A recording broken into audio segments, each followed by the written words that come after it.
As the third member of the Detroit City Council, we should cut the following two programs. The first program being Transforming Detroit, which is a program created by Mayor Dave Bing, set with unrealistic programs, a multitude of them, with unrealistic challenges.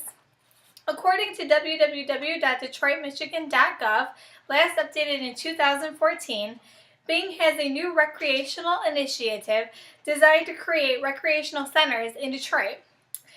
This recreational plan will cost $8 to $10 million of money that we already do not have.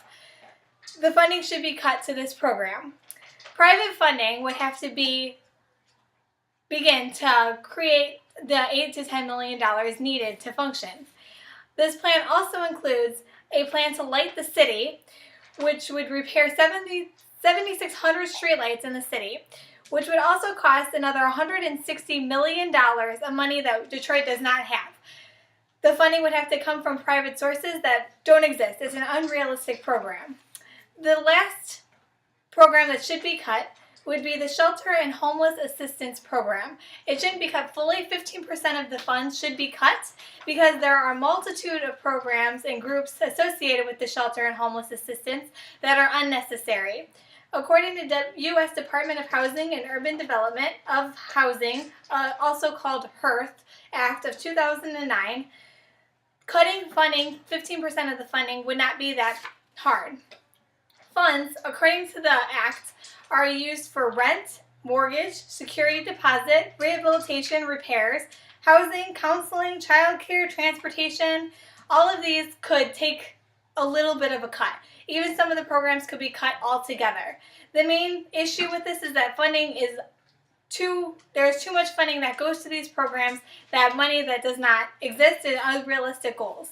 Another reason to cut the program would be because there is too much fraud that happens within these programs, is that people are getting into these programs and staying long term where they should only be there for a short period of time until they can get back on their feet.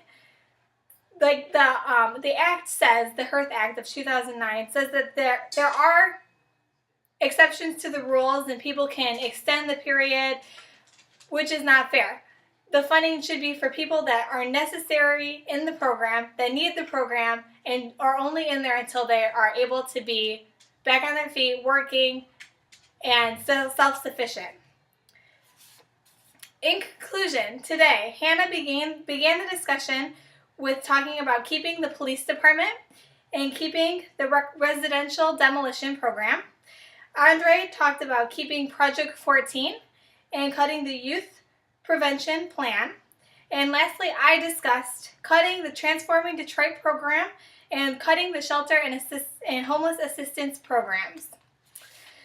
With these cuts, we as the City Council of Detroit will make Detroit a better city, a stronger city, and a city that can fight back and overcome anything. Thank you.